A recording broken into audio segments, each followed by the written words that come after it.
A very good evening, ladies and gentlemen, and welcome to this 165th episode of Together for Education webinars brought to you by Notebook.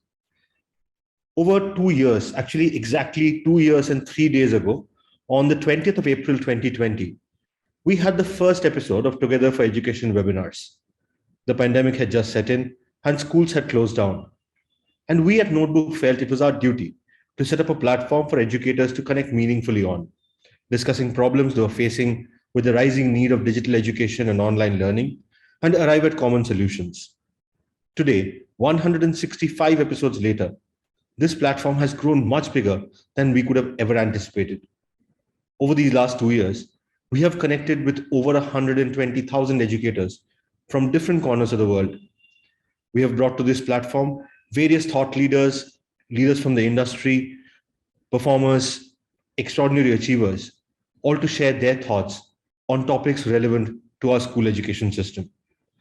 We have discussed quite an extraordinary array of topics here: digital learning, NEP and assessments, extracurricular topics like sports and theatre, topics like school finance, and even evolved topics like mental health.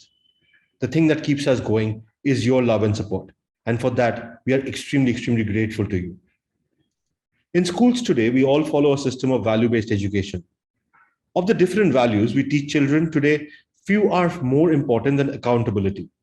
In a world where social media anonymity is a reality we face every day, where trolling happens, where news can possibly be fake, where children are exposed to instances of loss of accountability regularly, it begs the question, how do we raise them to be accountable, upstanding citizens? Today, we turn to the decades of experience of educationists that we have with us to learn how best to instill this value through our education system. To speak on this topic, our first speaker today is Mr. Philip Burrett. Mr. Burrett retired as the Deputy Headmaster from the illustrious Doon School in Dehradun after 44 years of serving in education across various institutions. Mr. Burrett served the Doon School as Housemaster, Head of Department, Dean of Activities, Dean of Student Welfare, Deputy Headmaster, Second Master, and Acting Headmaster with great distinction. He also carried out a visioning exercise for the Doon School in the year 2011 through an in-depth study of a number of British public schools and various schools in the US. Mr. Burrett qualified as a leadership trainer at Wellington College, UK in the year 2000. He is an athlete, an adventurer, and a naturalist. We are privileged to have him as our senior advisor. And so, from the bottom of our hearts, thank you so much for taking the lead and opening for us for over 164 episodes now. Thank you so much for it. I invite you to the stage to do it once again. Thank you very much, Subhayu. Wonderful introduction to me. Yes, I'm always thrust into the opening slot, and sometimes having to face these topics that Gogori and the team build up is like facing good swing bowling. I keep playing and missing most of the time. Very good evening to all our friends at the Notebook in Calcutta, our esteemed panelists, and our guests. As a teacher, I always seem to have been more successful with other people's children than with my own. It is very strange, but when this topic was told to me, came up, I was having a big issue with my little 11-year-old daughter. She was not getting to the bus on time. She was being pushed into doing her homework, and she was, manipulating me. After so many years in education, she was just manipulating me. She was making a lot of excuses. Homework, the book is not here. Teacher can wait for the homework. It's not for tomorrow. The bus will wait for me. Other people get late in the bus. The bus timings have changed. And, all this was going on, and I was getting stressed and tense, and she was just having, a ball of a time. So I decided, I talked to someone and he said, she's just taking me for a ride. So I decided to teach her that she's going to live by her own mistakes. Everyone makes mistakes, and it's all right. So I placed the onus of responsibility on her and pulled out of this game that we were playing. I stopped telling her and reminding her about her work and responsibilities. And I said, if your work is undone, you will have to bear the consequences at school. And if you miss the bus, then you will miss school, because I am not going to drop you to school. That's the first thing I said. The second is I laid out a lot of expectations and consequences. Like if you didn't do your homework, then you were not going to use the cell phone or the computer for 24 hours. And there was no negotiations, because sometimes if you don't follow through and be consistent with what you, with what you have said, then the behavior will continue to escalate. It seems that we are living today in a world where often it seems that people in charge have very little sense of accountability, whether it's in the political life. So many of our politicians have criminal records. Our doctors are failing in their ethics, which they have taken vows on. Our leaders are failing to live up to the big role, and with all the scams that we read about, they're not accountable. And on an everyday life level, many adults don't understand the consequence of their actions and refuse to acknowledge these when they have made mistakes. As I said earlier, we all make mistakes. The point is to accept our mistakes, to own up to it. And so I think because we are not accountable most of the time, our children learn from us. They have seen our behavior, and a lot of our children have wrong role models. Now, it is simple. Eat the wrong food, live the wrong life, and you will have problems later on. And unless the person involved realizes the mistakes, he will not change. Accountability is a way of taking responsibility for the actions you are in charge of. By teaching children responsibility or taking accountability, we are telling them that mistakes happen. But when those mistakes happen, it's important to learn from them and grow. It also helps instill moral values of right and wrong, even when there is no one watching. It also allows children to see that it is okay to make mistakes. And most of the time when children lie or they don't accept their mistakes is because they've been punished for making mistakes. If I was punished for making mistakes, I'd lie every time. It's a natural consequence, a natural defense. But if the adult looks at it from the point of view of, oh, he's been honest, he's owned up, and doesn't take action, serious action, the kid will be willing to own up and be honest. Now, by making children accountable, we help them develop into conscientious human beings, responsible citizens of the community. Without accountability, teenagers blame others, resort to antisocial behavior, indulge in substance abuse, refuse to follow rules and be unfair. And they find ways to justify their behavior regardless of the impact it has on others. When I look around, even as a teacher and housemaster, I wondered why there were so many teens and young adults who seemed to lack this ability to be they were not they didn't put accountability as a high value in their lives. And instilling accountability is not a simple task. It takes time, it takes a lot of patience, it takes a lot of diplomacy at times. And it will appear that our hard work is not achieving results. But when we can't give up. It is difficult, but we have to work at it. So when I met my senior team of prefects as a housemaster for many years, when I met my senior boys in our weekly round table meeting, the first round was the round of accountability. I always ask them, has anyone made promises to anyone else here? Did anyone say that they were going to do something? And let's own up to our lack of accountability. And you will get a person saying, yes, sir, I was to do some maths with a boy in the junior school, but after 3 days, I stopped doing it. Or somebody else may say, sir, I promised I would get up for 6 o'clock and do some basketball, but I didn't do it. And even I would say, I did say that I would come into the house a little more often, but I failed on Friday. So we did a round of accountability and we owned up to our mistakes and we each decided that it would not happen again. Now, I think there are different ways in which we can instill accountability in children. I think the first is to demonstrate personal responsibility. Role modeling, as I said, was the best way. And I think as parents and elders and teachers, if we want to see people being accountable, we should also be accountable. We've got to keep our promises. We've got to admit our mistakes. We've got to make amends when we fail and are human. I think we also have to create a culture of accountability in our families, in our schools, in our society. Each of these has a culture of its own, and reflects its values, expectations, rules, hopes. If we want an accountable teen, we must remember that the family must be responsible for their own actions. The school has to be responsible for its own actions. The school has to be honest. No one in a family should be allowed to change the rules of, to fit their own needs and feelings. Also, I think as adults, we need to establish clear boundaries. We must provide our children with firm rules and expectations. Often, there's a lot of ambiguity, and the children will use and play within these very loose lines. Making something clear is very important. These are the rules. And so that they're aware of the consequence of their action. The moment a teen knows or a child knows this is the consequence, well, he has to bear the consequence. A child must know that if he breaks the rules, there's a consequence. It only works if you don't give up. And if the child whines or promises to behave in future or begs for mercy, it's got to be a firm and loving no.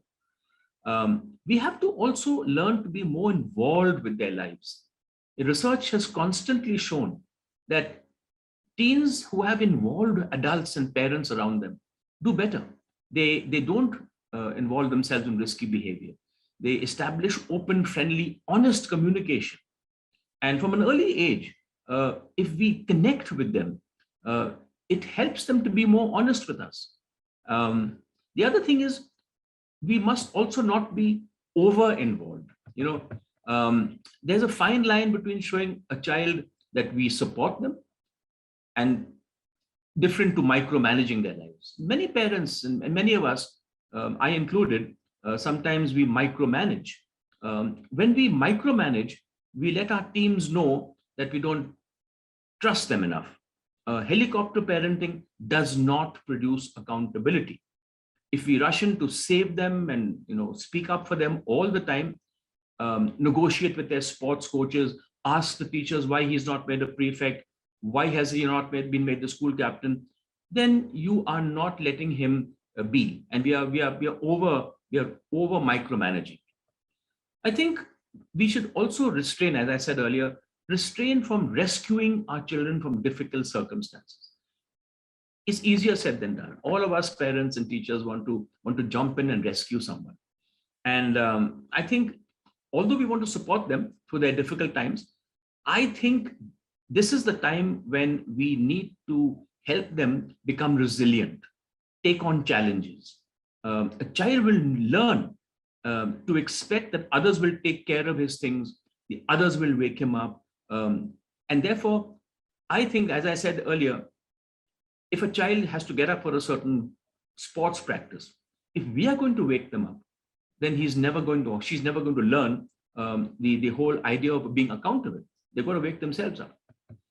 And again, the most important thing is, I think, natural consequences.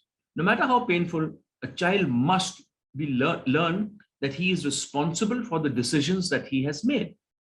And cruel as it may seem, that's the best way of parenting. If a teen gets, caught up by the police for overspeeding, well, he's got to pay the fine.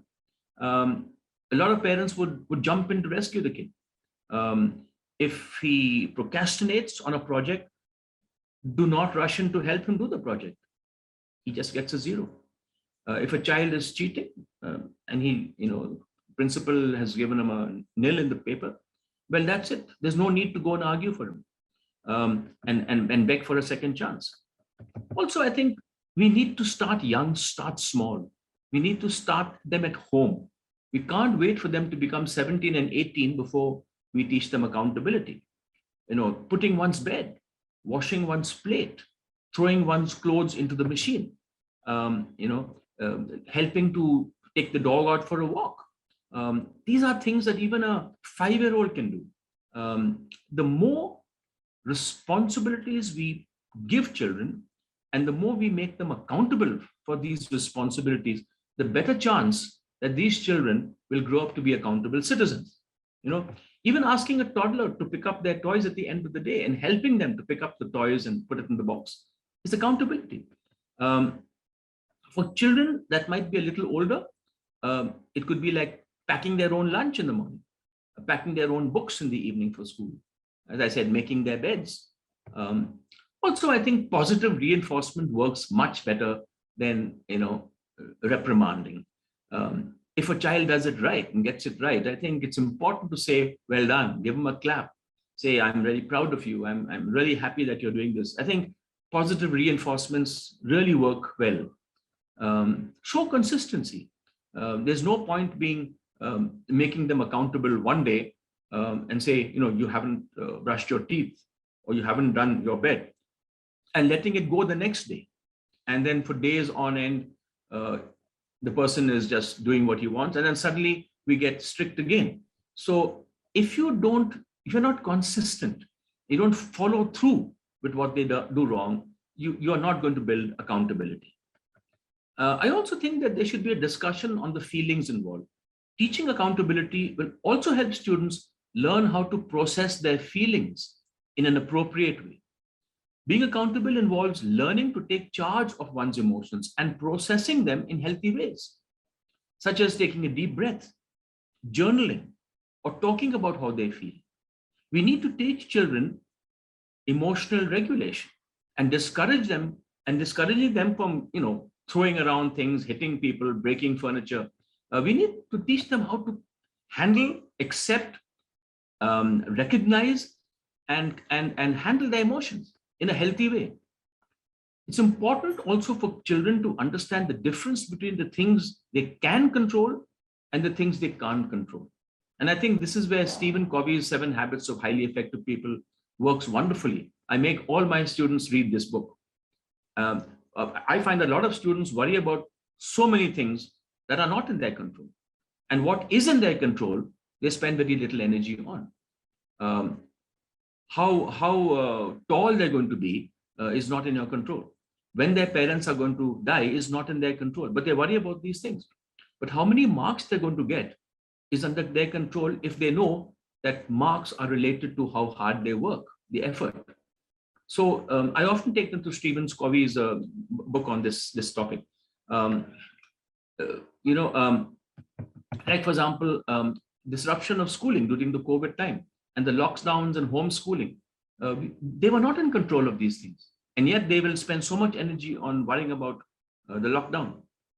I think also we need to promote their own independence. We must work towards building an accountable system that inevitably then stops them from relying on us. We might want to help them with their organizational skills, how to do their homework. A lot of children need, especially middle school children, we tell them pack their bags, get the geometry books ready, sharpen your pencil. Sometimes we do need to do it for them once or twice. We need to help them with their skills of organization. But eventually we want them to figure out and do it themselves. Promoting independence and a sense of accountability also empowers children to take ownership of their successes and failures. And this reduces children blaming other people for the things that went wrong in their lives. I think it's up to us teachers, us parents, us educators to really instill accountability. Even sports coaches, I think it's got to be a whole school approach. It can't be one parent being accountable and the other parent not teaching accountability. It's got to be the whole family approach. It's got to be a whole school approach. And I think it's one of the very, very important values that have to be instilled.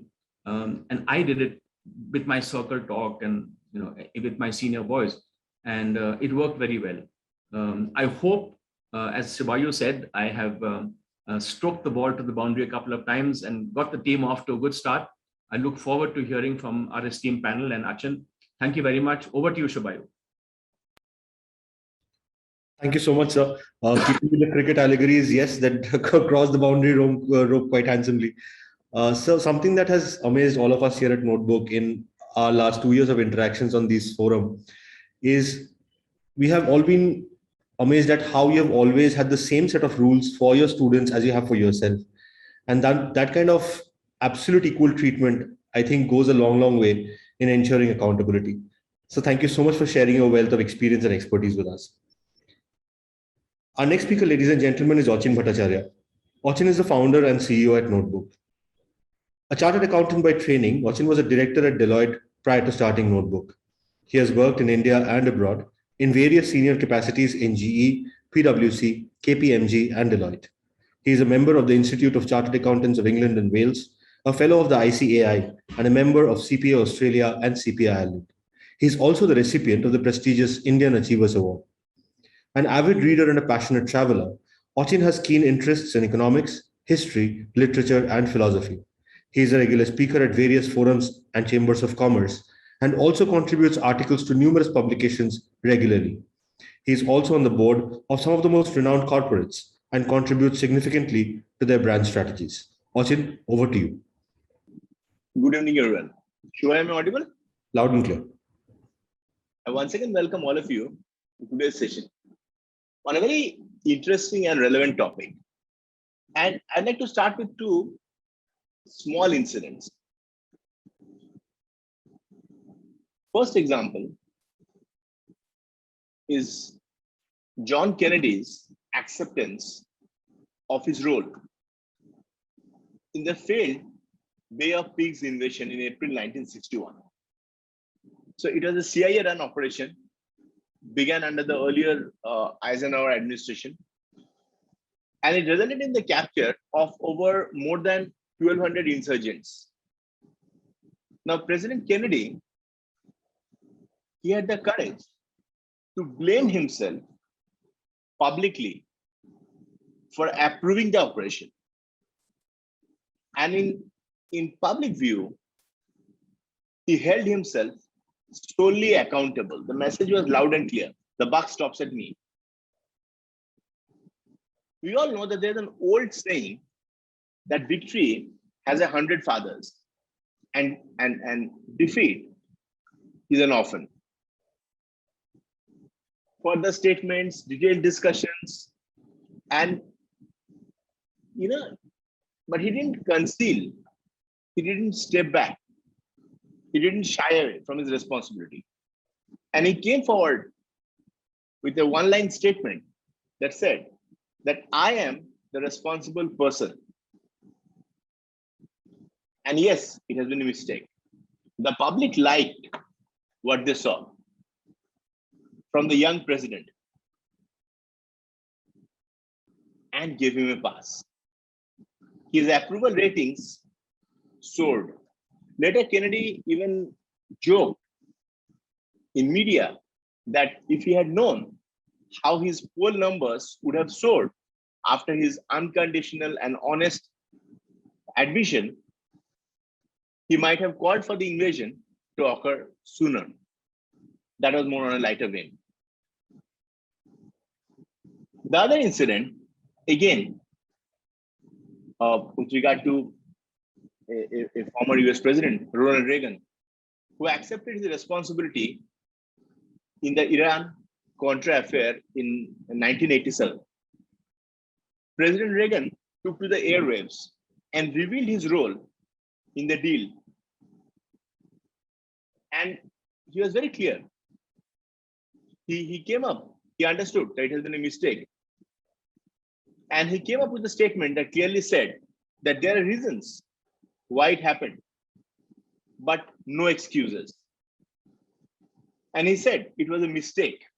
I undertook, and he said this publicly, that I undertook the original initiative in order to develop relations with those who might assume leadership after the regime change. And it was a mistake. And it's completely my mistake. He didn't pass the buck. He didn't hold anybody else accountable. He didn't blame the earlier administration. He didn't blame his bureaucrats. He took it completely on himself. And as with Kennedy, the public who genuinely liked his apology, his honest admission, accepted it. And a potential impeachment, which was very much on the cards, was averted. And his popularity ratings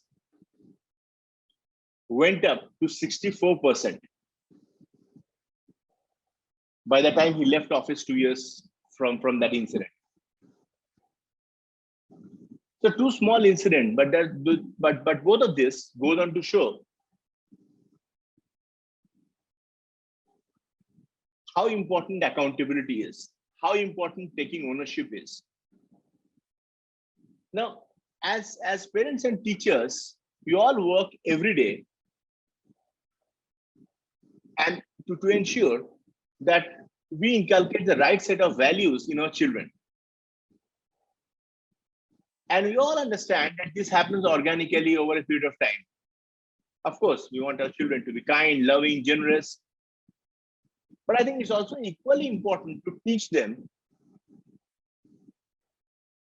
that the consequences of their action. The fact that what it means to be accountable. Now, learning to be accountable is not always a very easy lesson to learn.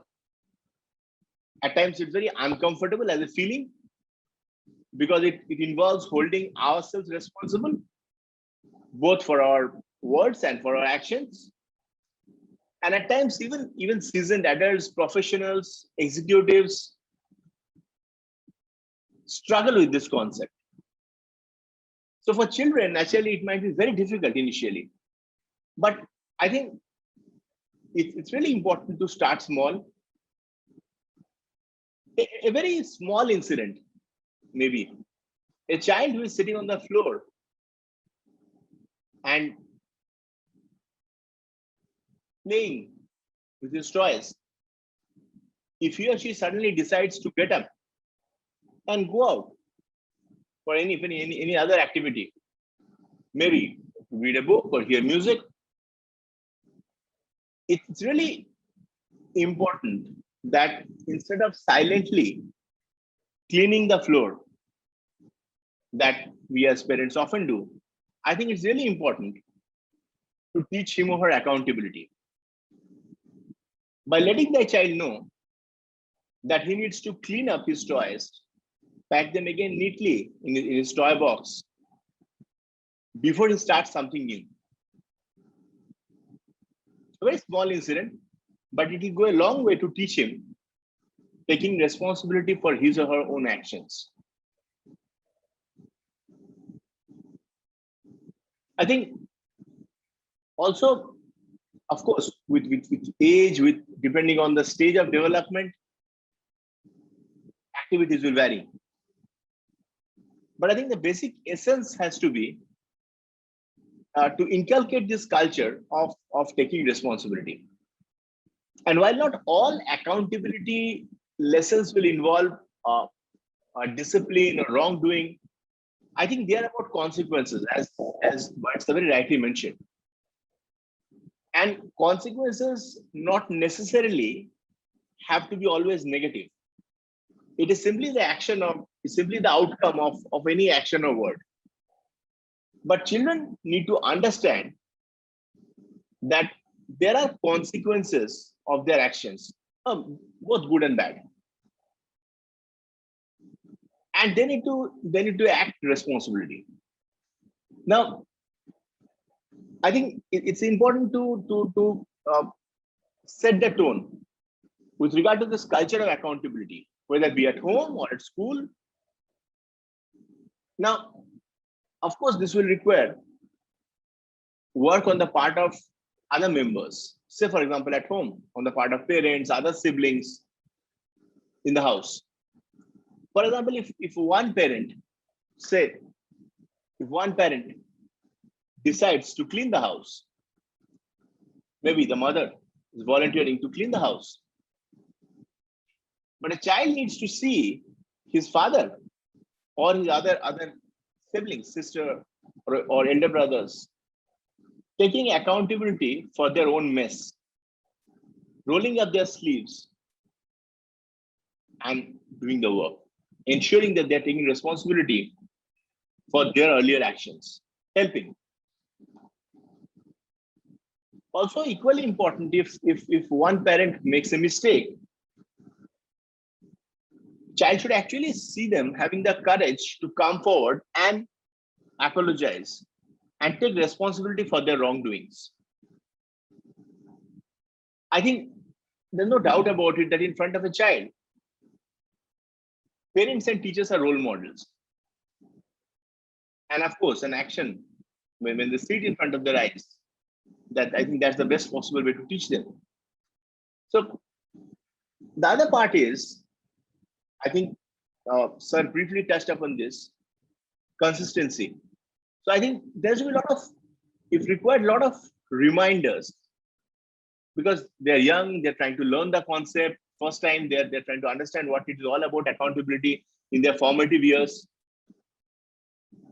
But it's important that if you see a child is about to dump the entire box of crayons out on the floor, at times it's tempting, or it's a natural reaction for parents to say stop. But chances are that they'll repeat such behavior again in future.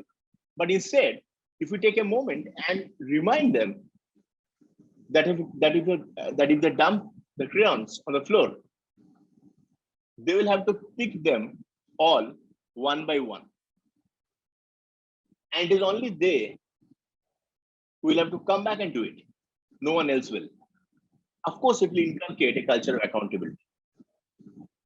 So I think clear, consistent communication,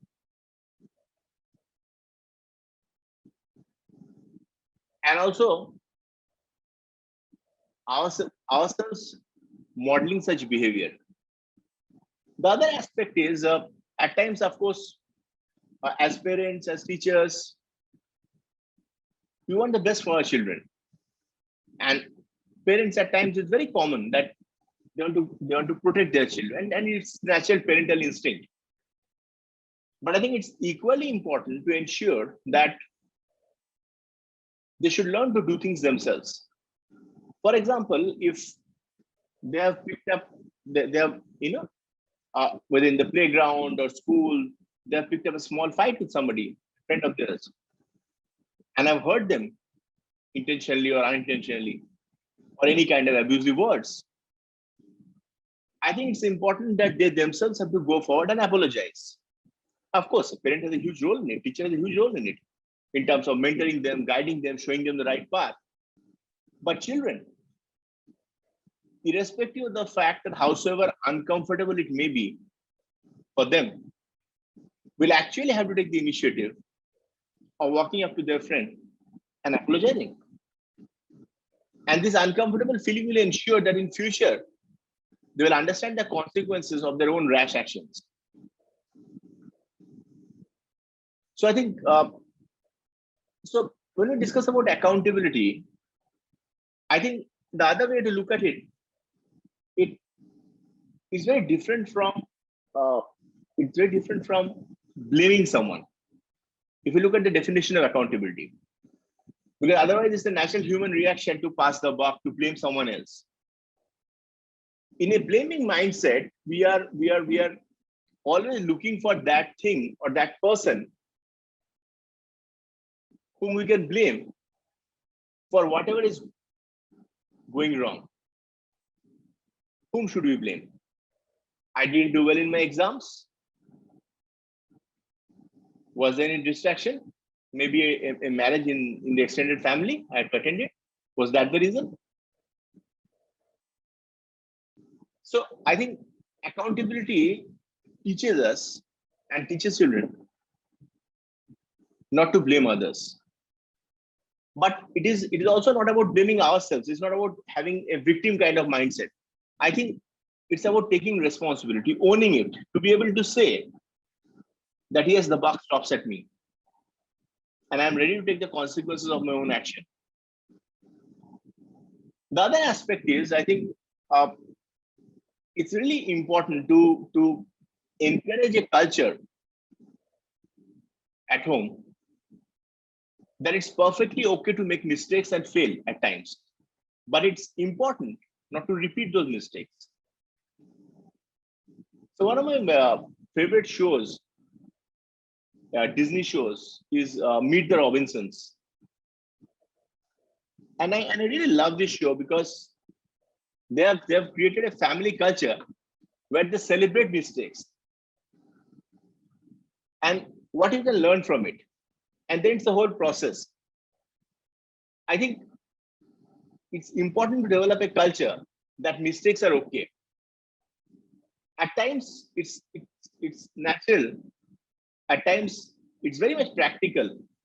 The children may fail, not necessarily that every attempt, everything that they lay their hands on will be a grand success. But the way failure should be looked at is a stepping stone to success, of course. Fail, as in first attempt in learning. They have to, and I think irrespective of the fact whether they pass or they fail, again, they have to get the consequences. They have to bear the consequences because they have earned it. And I'm sure that such experiences of whether making mistakes, not being able to succeed maybe in the first attempt, will only make them much more stronger, much more resilient for the more important and longer journey of life. So I think these are a few aspects that I wanted to discuss. Burrett sir gave us a very wonderful start. We are a very senior and esteemed panel here today, panel of senior educators. And in a topic which is as sensitive as this and as important as this, I really look forward to hear from them, their thoughts and their practical perspective with regard to this. I thank all of you for giving me a very patient hearing.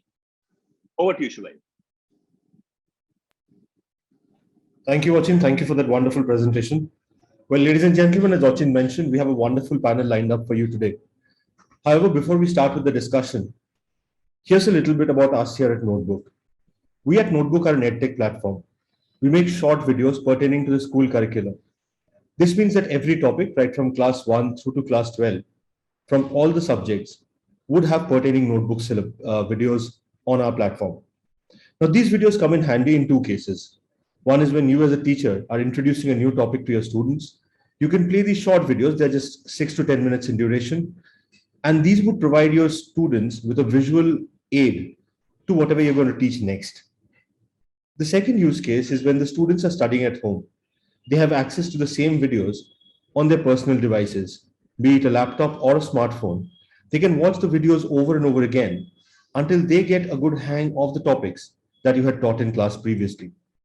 I'm going to now play a short clip from one of the notebook videos so that you know exactly what it is I'm talking about. The next example is of a girl named Sonal who lives in Bhavnagar. All the people of Sonal's area depend on a single water tap for water. Water is supplied only for half an hour a day to this area. Sonal fills her bucket whenever she gets a chance, even if it means collecting water drop by drop. Children, we often leave our taps open or do not close our taps properly. Imagine the amount of water which is wasted due to our carelessness. Remember to always be careful and not waste water. In places where there is scarcity or extreme shortage of water, people use many ways to conserve rainwater or reuse water. We too can reuse water for several purposes. For example, we can use the water that we use to wash fruits and vegetables to water our plants. We can collect rainwater and use it to wash our cars and bicycles or water plants later. It is very important that we save every drop of water that we can. Some of us are extremely lucky to get water just by turning on our taps. Well, ladies and gentlemen, that was just a short clip from one of the notebook videos. If you visited our website, www.notebook.school, or used our mobile apps for Android and iOS, you would have more than 10,000 such videos at your disposal. This particular video was from the Class 3 EVS syllabus. We are extremely proud to be the only offering in the country that offers 100% coverage, not only of the science subjects, but also of English, English literature, Hindi literature, and social studies. With that done, it is now time to introduce the wonderful panel that we have for you today. We have with us Ms. Mona Vaidya, who is the Academic Director and Principal at the RIMS International School in Pune. She herself is an MBA graduate in HR from MIT and an MA in English Literature. She also holds an MA in Political Science. She is B.Ed and IELTS qualified, and she has an IB MYP Category 1 certification and IBDP Category 1 certification. She also holds a diploma in Child Psychology from Indian Institute of Counseling Psychology and a diploma in Counseling Psychology from Indian Institute of Counseling Psychology. She has also cleared the Cambridge Language Assessments Examiners Test and the Teachers Training course from the Tree House. She's cleared the CTET in 2016 and is a global career counselor from Univariety. She's currently pursuing her PhD and is also a trainer and counselor for topics like POXO and NEP. She's currently with the RAIS Education Foundation as the Academic Director and Cluster Principal for the Boston World School, RIMS International School, and the RIMS Junior College since October 2020. Prior to this, she was the school principal at the Red Bricks International School, prior to which she was the vice principal and the IBDP head, also the English facilitator at the Rumta International School. She has also held important positions like the vice principal and HOD for English at the Sanjay Ghodawat International School, the founder principal of Tree House, the PYP and school coordinator at Milestone International School, the English Language and Literature and Drama facilitator for Sierra International School. Incidentally, she started her career with the corporate, where she started at Deepak Advertisers as an advert editor and content writer, who then went on to become a manager for pagers and mobiles, and then post her MBA through the placement cell, she was placed at Kaiser Kompressoren as an HR admin manager. However, as an educationist, she has been felicitated with multiple awards. To name a few, she was recognized as the most effective thought leader in 2021 by the British Council of India, as the Dynamic Educationist of the Year by Vidya Shilp University, Atria University, Flame University, and Edudrone, as an NEP appraisal trainer, as a certified POXO trainer, and the Most Innovative Principal Award of 2022 by Education Excellence Conclave and Ministry of Ayush, Fit India, Learn India, Learn. Ma'am, thank you so much for sparing your time to be here today. We are indeed grateful for your presence. We also have with us Ms. Monika Gupta, who is the founder principal of the Pushpa International School in Pune.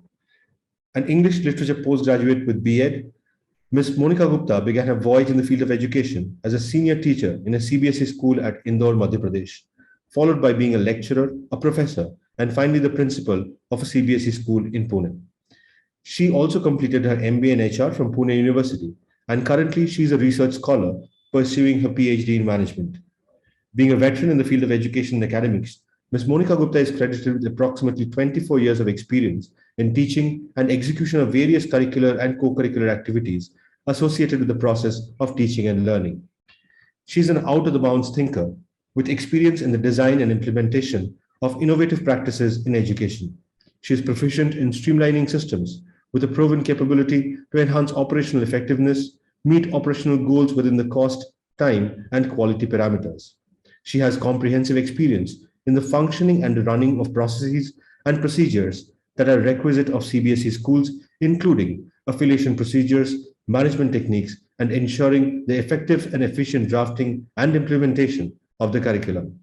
Having a passion and flair for arts, she has been active into acting and dancing, debates, art and craft, and instrumental music as a hobby and leisure time activities, and has participated in a lot of such competitions and won prizes and certificates. Ma'am, thank you so much for making the time to be here today. We look forward to hearing and learning from your wealth of experience. We also have with us Dr. Jagdish Sharma, who is the principal of St. Vivekananda Public School in Sadabad, UP. He himself holds a B.Ed from Dr. B.R.A. University, Agra, and is an AICWA. He also holds an MBA from Sikkim Manipal University and a PhD from Delhi University. Besides this, he is also a qualified MCom and a BCom from Dr. B.R.A. University in Agra after having completed his schooling. He's held the roles of the head of the Department of Commerce in Bharatiya Vidyapith, Senior Secondary School, Agra, the principal of Sant Shri Ashramji Public School, Agra, principal of St. Vivekananda Public School, Sadabad, He's also the city coordinator for Hathras and the secretary of the Hathras Sahodaya Schools Complex. He's also a resource person for COE Allahabad and COE Noida. Sir, thank you so much for sparing the time to be here today. We are indeed grateful for your presence. Let me stop my screen share now and put on my camera. Once again, a very good evening and thank you so much for being a part of our panel today. If I may request the panelists to please switch on their cameras. Mona ma'am, Monika ma'am, and Dr. Sharma, a very good evening and welcome to the forum. Thank you, Subhayu. Thank you for such a kind introduction, and my greetings to my esteemed panel as well. Do I speak now, Subhayu? How is it? What is the format now? Ma'am, the format is I will have some questions, but we'll keep this as a free-flowing discussion. Sure. I will address the questions to each one of you, and after you have answered the question, we'll definitely ask the other panelists for their inputs. Sure. So without much ado, ma'am, if I may come to you with the first question, just to kind of set the benchmark for the discussion going forward. How do you inculcate accountability in a student? Thank you. Thank you for that question. And also, I would like to appreciate the well-rounded thoughts that had been put forward by Mr. Burrett and Mr. Bhattacharya, because I think they have covered this topic from all the angles and not much is left for us to speak on. So I would straight away go to your question and say that at my institutes, because when we are talking about accountability, that cannot come without reflection. So I feel we need to give, we cannot just set expectations with the children. We also need to give them tools and mechanism as to how to achieve accountability. So I think the first and the foremost important tool is reflection. So we have seen the challenges of not just students, but us as parents also, and us as professionals and teachers also, that accountability is a challenge to achieve in any sector, in any environment.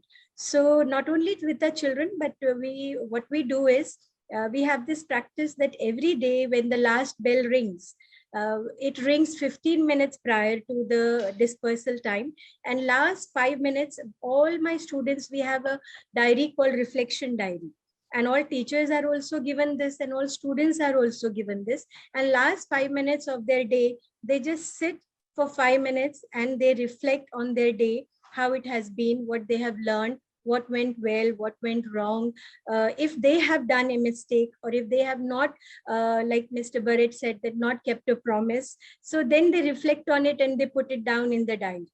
Now, these diaries is a very important tool because it's not only a record, but also it's a very confidential friend of theirs, which they keep with themselves. They don't show it to any teachers and we don't have access to it. So they know that whatever they're writing in it is for their own reference in future.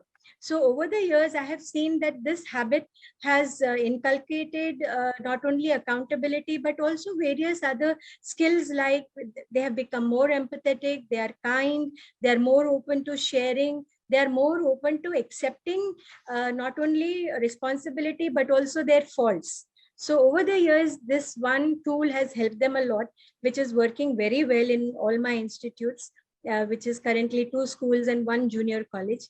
And over the years, along with this, we have also started a platform on the similar lines of TED Talks. So we call it Red Talks, wherein children are invited and they are welcomed, whatever issues, the red flag area they have in their life, or whatever burning issues they see or observe in and around, they want to talk about, they're most welcome. And we have these small cubicles built around the campus. So either they can go inside that and vent it out, or they are invited in the assemblies and special assemblies, or even during the classrooms when we have the reflection period, they are welcome to speak about it. So I think when you talk about what strategies we are using, these are the 2 things that is helping me. And along with my teachers and with my team also, this reflection time before we start any meeting, we do a 5 minutes of reflection as to what someone has done well, or what we have not done, or what commitment we have not kept. And we look at our timelines and then we reflect on it, and then we get down to business. So it's a practice now. So that is helping us. but long way to go, because it's a challenge, because it's something that does not come very easy. And it will take a lot of time for all of us to become accountable and responsible global citizens. So the start is small, and we also involve parents in this. So yeah, my 2 bits. Thank you, ma'am. Thank you so much for sharing that with us. In fact, the format of Together for Education is such that the initial two speakers kind of lay the groundwork, introduce the topic. But what we've realized is over 27,000 schools are affiliated under the CBSE, and we also bring in schools that are non-CBSE schools. So there's a massive volume of schools, and every school, like you just now spoke about your reflection period. I think that's a wonderful practice. And if you can cross pollinate these ideas, germinate these different innovations from different schools, the best practices, I think we as a knowledge based portal would be fulfilling our duties. Thank you so much for sharing with us, ma'am. Monika, ma'am, if I may come to you next. Ma'am, we would like to learn from you what are the different strategies or steps that you are taking to inculcate this sense of accountability in your students. Good evening, everyone, and all the panelists. Thank you so much for calling me here as one of the panelists.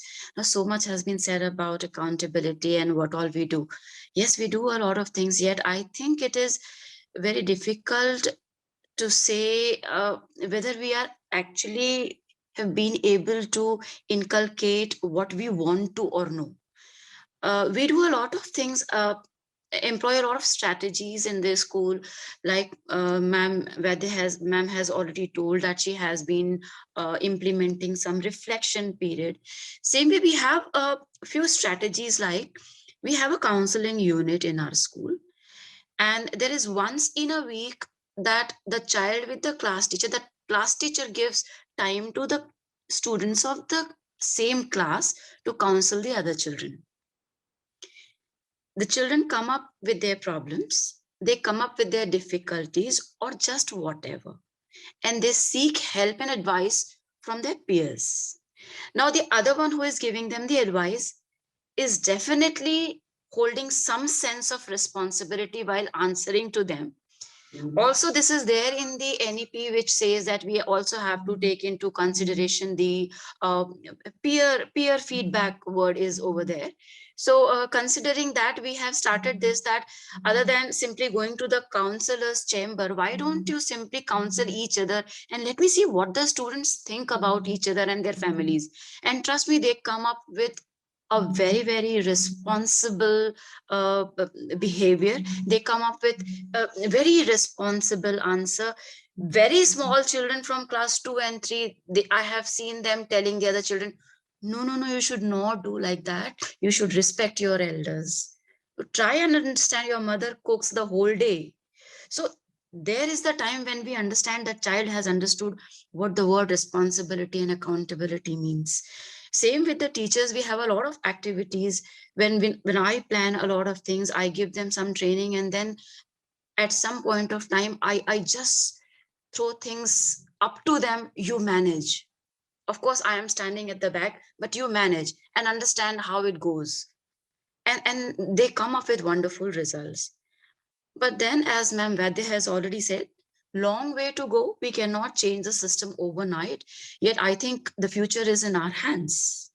We are going to make the changes. When I introduced NEP to my teachers, I saw a lot of confusion and doubts in their minds.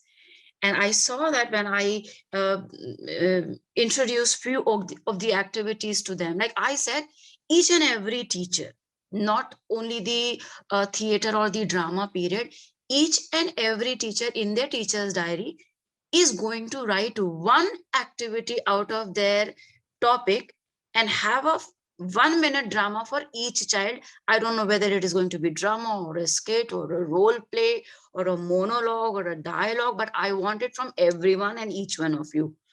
Now, putting them into a place where nobody knew what has to be done. Trust me, we had few activities before we started all this with the kids, and the results are out of my imagination. So from when we start doing some such small activities, thinking of what changes it could bring, not sure of whether it will bring or no. But yet we should never forget that we are the only ones who can bring any change in the society or in the future. NAP can be just taken as an opportunity given to us, where we have things in our hand where we can make changes. NAP is not giving us any specialized instructions as to what has to be done, in what way it has to be done, that this is it that has to be done in the school. It is absolutely up to the leader of the school and all the stakeholders. And then I think something very beautiful or something very, very innovative, probably in down the line in 5 years time, we would be able to achieve. And I hope that last 53 years, we all have been studying in the same traditional manner. And I think the students also, new students, all the new students have been taking the same courses and same type of studies and exams. Now is the time that we can bring a lot of changes in the teaching and learning procedure completely. We have to train everyone and make them understand that books are not the only medium by which they get knowledge. It's by talking to each other, by sharing their responsibilities, by sharing the ideas, by implementation of few ideas that you get from others, is going to bring a lot of knowledge to all of us. These are the small things. I mean, keep thinking while talking to you. Also, a lot of innovative ideas are coming into my mind. You know, we also have some such activities where children learn to express their gratitude. You know, once in a week, we have a gratitude period in the smaller classes from 1 to 5, where they have small role plays, and like one day they have to show their gratitude to their parents. What would you say to your mother? If the child is too small, we simply teach them, okay, tell them, I love you, mother, for giving me everything in the world. I love you, mother, for giving me such nice training, and I love you for the food that you give me. And we make it sure that the child goes back home and tells this to his mother. And I have seen mothers crying in front of me after that. So these are small activities we keep on doing. Really do not know how will it help in shaping the future, or what shape will it come to be. But I am sure that if I am able to inculcate some good deeds, some habits where they know that they have to express their gratitude, not only to their parents, to their teachers, and that everyone in the society that we have been brought up, we know that respect to elders and respect and gratitude to everyone is kind of diminishing today. So if not we, then who is going to give it to them? We can treat them with coding classes, we can give them robotics classes, we can give them a lot more of things. But at the same time, what more important is what deeds, what good deeds, what behavioral changes we can inculcate in them. A lot of times I have been telling the parents that if you are talking about the grades in your children, if you want to see whether he has got A or A plus, I think that you're in the wrong place. If you want to see whether the behavior of the child has improved from what he was behaving, in a way he was behaving 6 months back, and now if you say that he has changed, then probably I would understand that he's in a good school. And then if you give me a feedback, probably then I would be able to implement more such activities for them. I'm sure that a lot of content is available in the market with regards to their knowledge, their books, curriculum. But are we going to follow the same curriculum? I don't know, down the line, 5 years, what will remain, what will not remain. I'm sure all the principals and all of you must have seen what the new CB.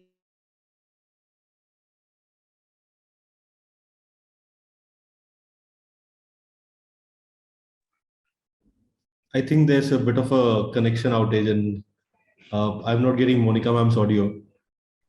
Dr. Sharma, ma'am, I'm sorry we lost your audio for a minute there. All right. Should I repeat?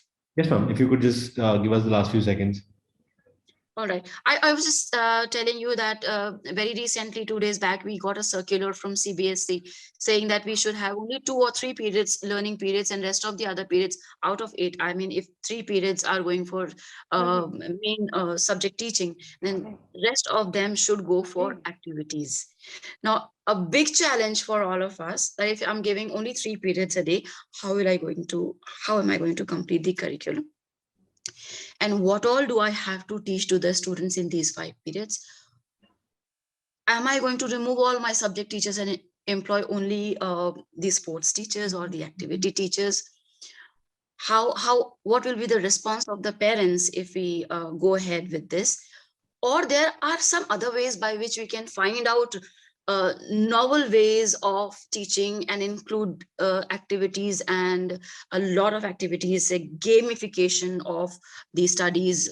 The word gamification is in trend these days, but the term gamification is different for all the academicians. I tell you, there is no one definition. When we talk of the word quality, I think quality has no definition. It can be defined in different words by different people.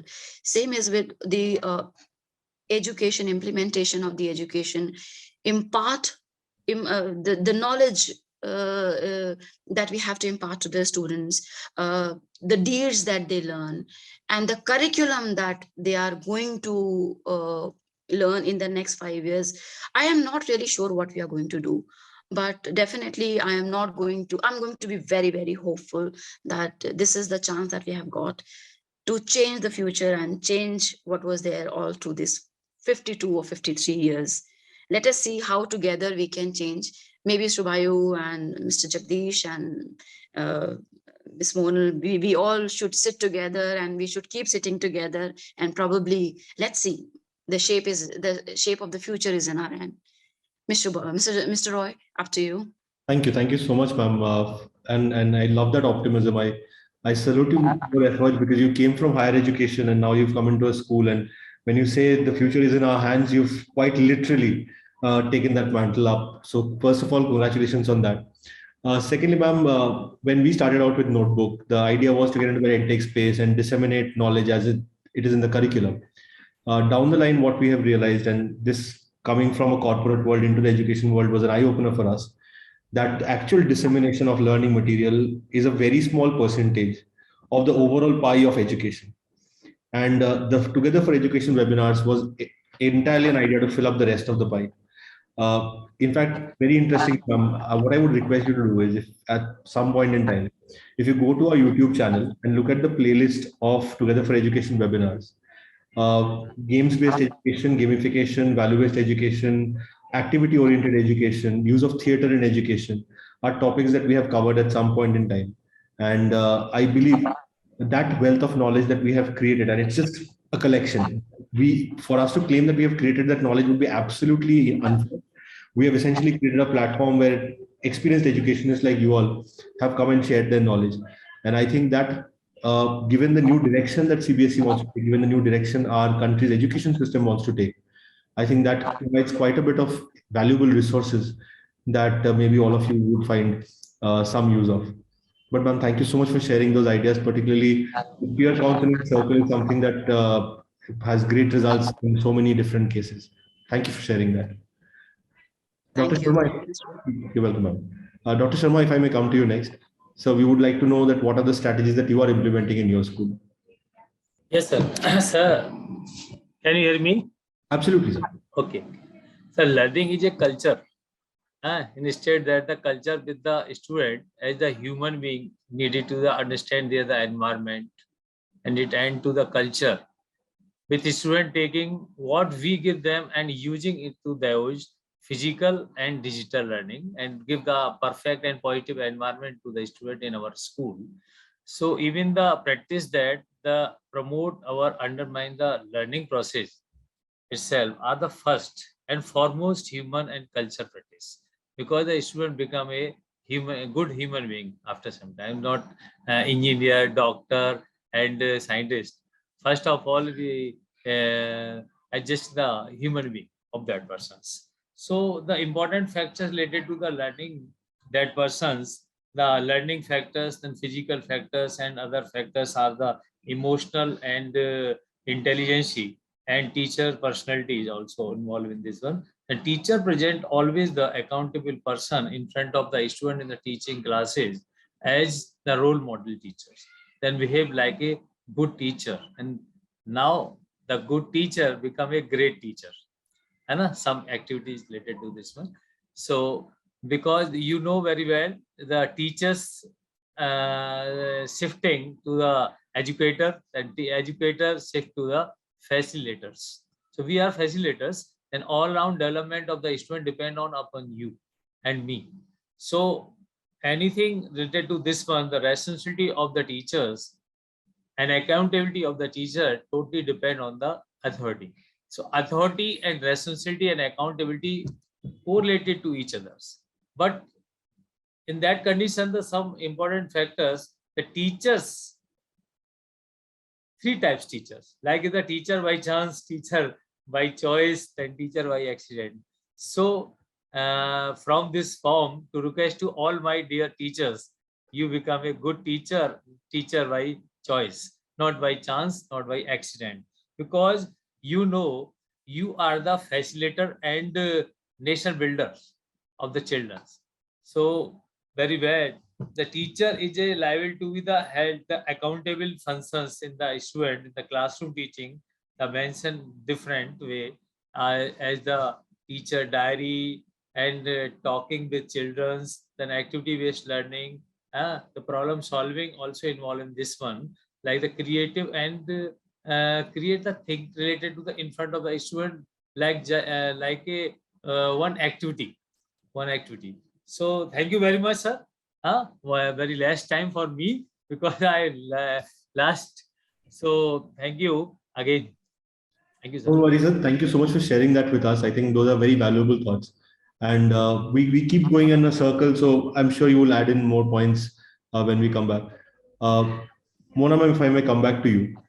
We are talking about teaching accountability, right? And I understand that Bharat sir has said that you could start even with a toddler. My question to you is, at what point does it become a real thing to talk to a child about accountability as a process? Right? The process can start earlier. They're learning about it through other means. At what point do you sit a child down and say, listen, there's something called accountability and you are responsible for your actions? At what stage that does happen? Ma'am, you'll have to unmute yourself, please. Yes, thank you for that question, Subhayu. I think at what point and what stage, because I think as a mother, I have seen that earlier the better. And when I say earlier the better, the minute the child can understand, and that is by, I think, 5-6 months. So by 7th and 8th month, we sit with them and we do puzzles. So I think if that's the kind of environment we are giving to our children today, and that's the kind of exposure, because we know that till 5 years, the maximum development of the brain happens. They're like sponge till 5 years. And after that, it's just, the fine skills are being developed. So earlier the better, I think by the time the child has turned 1 year old or 1.5 year old, when he or she has started to express himself in a few words and broken sentences, I think that is the time you can start, like Mr. Burrett and Mr. Bhattacharya has already shared, that it starts by picking up your toys, by picking up after yourself. So it starts from there. It starts with, we have a list of chores that we share with the students and parents age group wise, that they can do with their children at home. So it's a huge list which specifies that by what age group, what kind of chores and responsibilities of the house we can give to the children. So that speaks volumes, because sometimes we indulge our children too much. We pamper them and there's no boundaries, there's no structure, there's no discipline in the house. And I think the issues start from there. And during pandemic, we have seen that, all the time sitting in the house, I think the first thing that went out of the window was the timetable, the structure. And children get lost without a structure, without a discipline in the house. And same thing in a school environment also. So to answer your question, earlier the better. Thank you, ma'am. Thank you so much for that. Monika, ma'am, if I may come back to you. I have a slightly different question for you this time. That is, when you're dealing with students in school, the adolescent period is a very, very important and tricky period to deal with. It is not only a time when they are kind of discovering more things about themselves, but it's also a time when they are perhaps getting onto social media for the first time. They are being exposed to a lot of external influences that they are not fully understanding. And there's a risk that they will end up emulating behavior that they do not quite understand, right? When we look at online trolling today, a lot of young children are acting in that particular fashion without realizing what they're doing. Is there a way to talk to students, talk to young people, talk to the adolescents, and kind of build that kind of accountability in them? You know, to unmute yourself, ma'am.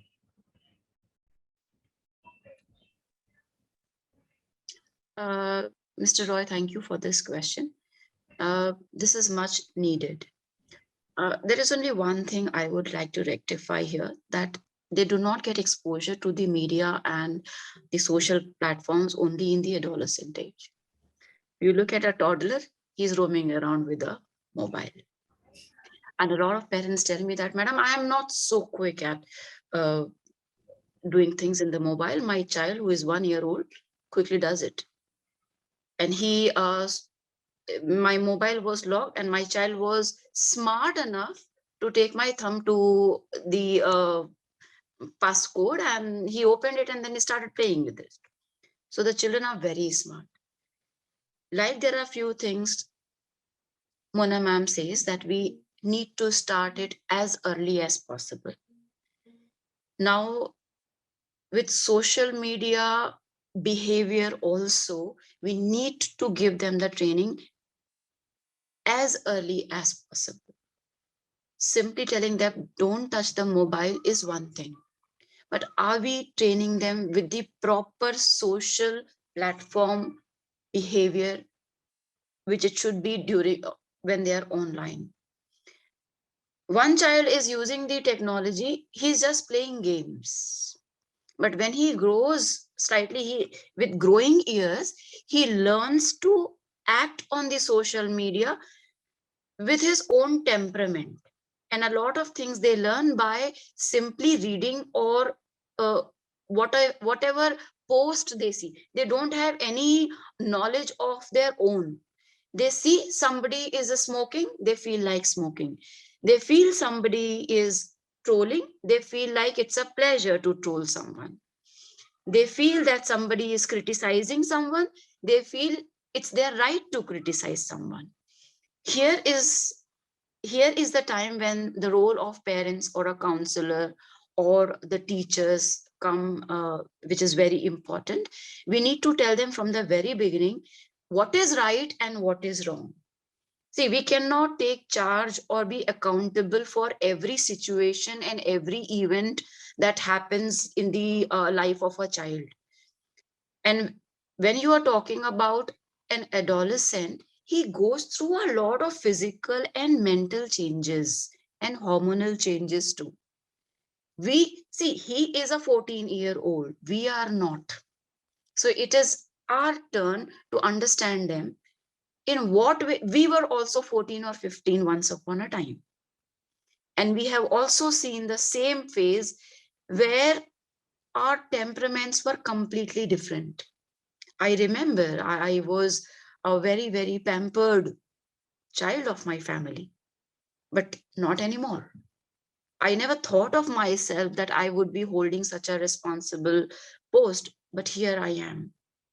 Probably all thanks to my teachers and my parents for giving me the right education at the right time.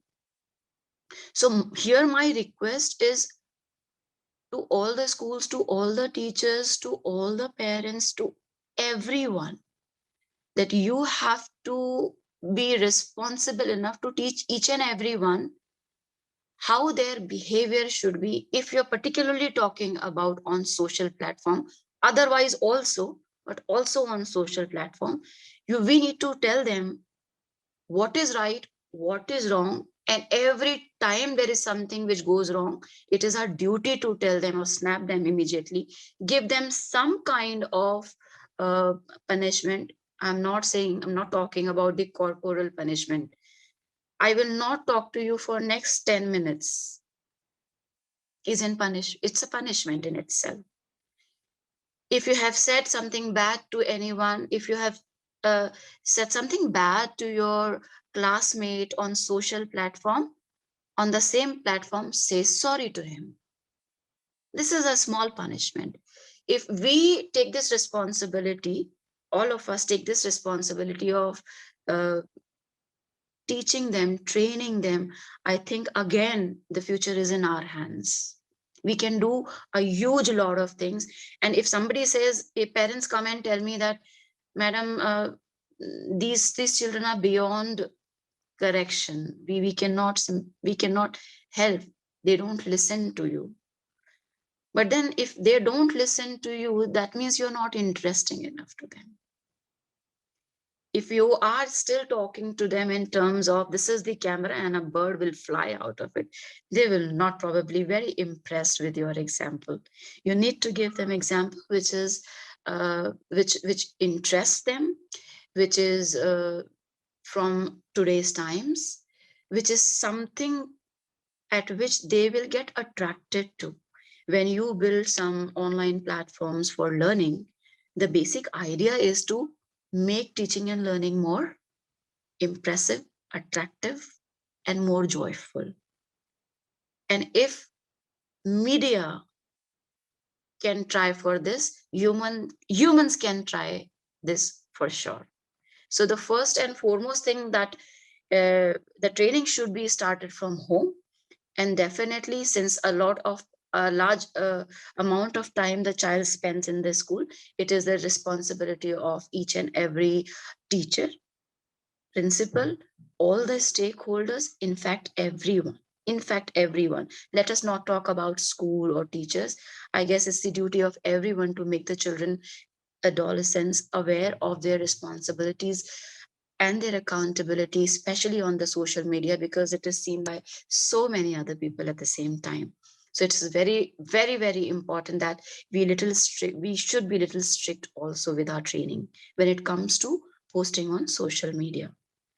Yes, Mr. Roy, thank you so much. I mean, I have to say a lot of things, but I really do not know how should I express it in so little time and few words, because so many cases come to me every day, especially with regards to use of social media and the behavior of the adolescents. I think my counselor, 99% of the time, she's only surrounded by children from, say, age group of 12 to 15 years old. She said, ma'am, I don't invite them, they come themselves. Sometimes they simply come up saying that I don't want to come to the school because the other child is bullying me. He's bullying me online. So here comes our responsibility. What is our responsibility as a parent? Then the parent comes to me saying, the parent is calling the other parent, your child has bullied my child on the social media and she has called her pagal. And now I want to meet you in the school and I want to meet the principal. But I guess meeting the principal and talking to them and having an argument is not going to solve the problem. The only thing which will solve the problem is giving them right knowledge at the right time, telling them what should be simply ignored. Not everything has to be fought for. There are few things which should be taken as very, very normal and they should be simply ignored. There was a time when I remember when there was a word like I love you, my parents and family members would say, this serial is not for you. But here is the time when the children come to me saying, ma'am, we love your sari and we love the way you teach and we love you. I still see the non-teaching staff coming to me saying, ma'am, we love you. And they don't mind saying, I love you, ma'am, so much. I love your sari. I love your mannerisms. I love your etiquettes. So the word I love you has changed. The meaning has changed. It is no more the same as it used to be some 25 years back. Similarly, everything is changed. So the only way by which we can bring some changes is not by showing them the text or the content, but giving them right counseling, giving them right knowledge, telling them what is right and wrong. And as early, the sooner the better. The children of, say, class 1 or 2 need similar counseling. They should know what they're doing wrong, what is right. And yes, parents and each one of us have this responsibility. Yes, Mr. Roy. Thank you so much, ma'am, for sharing that with us. And completely agree with you. The social media exposure that young kids have today, the age is coming down with every passing day, and newer platforms coming up. I remember talking to somebody just a couple of months back who thought the fact that he understood Facebook really well was a great insight into how children are thinking, only to find out that children are not on Facebook anymore. They moved on to Insta and the next thing. Exactly. So that is a place where we ourselves need to stay updated, especially on things like cyberbullying and all. I have a lot of children, Mr. Roy, when you have given this example, a lot of children from the classes, say 9 to 12. We are not using a Facebook because my parents are there. So we are using Snapchat. Yeah. So this is the difference. You tell them you are there to have a watch, have a look at them and see what they're saying. They're going to the other platform. So this is not the solution. The solution is to give them right knowledge, to make them understand what is right and what is wrong. Wonderful, ma'am. Dr. Sharma, if I may come to you next. We have spoken about starting young. We've spoken about the social behavior. I want to talk to you about the co-curricular and extracurricular activities. Now, in a lot of places, in most schools, students are brought on board to kind of co-produce, co-create a lot of the school events, school functions that you might be hosting. Dr. Sharma, are you there?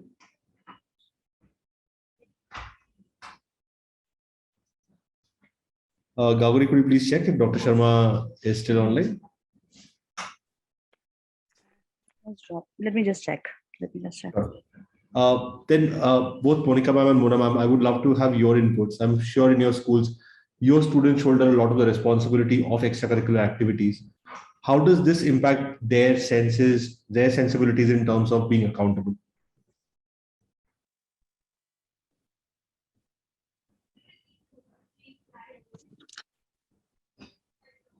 Monika ma'am, you can go for it if you want to. Yeah, if you want to know the response of the children, then I would say it is mind-blowing. I mean, they're loving it. And especially if I talk about the classes when we have the counseling done by the children themselves. I see the way the sense of responsibility and accountability that they show is phenomenal. I never thought that I would get this response from the children. When I started this, I thought that I am starting this just as an activity and it might bring some changes. But I was surprised to see children of all ages, in fact, the children of smaller classes, taking a lot of interest in these activities where they feel that they have been given some responsibility and they go beyond the horizon to prove that they are accountable and now they are going to be fully looking after the situation. We have also given them some situation, that your mama is not there in the house and you have a younger brother or a sister or a dog who is probably hungry. What will you do? Now act something or do something and say some dialogues. Trust me, what not the children have done. They are not many of them have shown interest in going and cooking. I mean, they have also simply said, wait for some time. Mama would be here back in maybe 5 minutes. Don't cry. Can I get you some toys? Okay. Would you like to play with water? You love to play with water. Okay. Should I call my dog? See, the dog loves to see you smiling. The dialogue itself shows the child is taking the responsibility. He knows that he has to take responsibility of his smaller brother. So whatever he can do, he can only give him, he can call his dog and he can give it to him. The dog is smiling. See, but he's taking care of whether the child who needs him, he is available to them. The sharing of responsibilities from the very early childhood, I think by the time they come in 7th or 8th, they would be more accountable citizens. So start giving them responsibilities from the beginning itself. And see, whether we discuss it or no, or we know it or no, or we debate about it or no, we start the training from the very, very early stages. When the very first time we tell the child, do not bite uncle, otherwise it will pain. So the next time we are stopping him from doing so, we are teaching him accountability. The next time when he is going to do something for which we have already given him instructions before, he knows that if he does that, he will be accountable for that. If he does not do that, this will happen. This is what the life experiences are.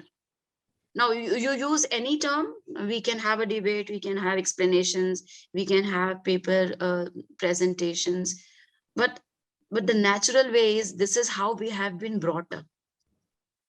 Now, the only thing is that we have to see how we can streamline and manage things so that it gives better output. Probably we have done it, or our parents have done it with no planning, just out of parenting. They have given us a lot of things by which probably we are in a stage now that we can impart that knowledge to others.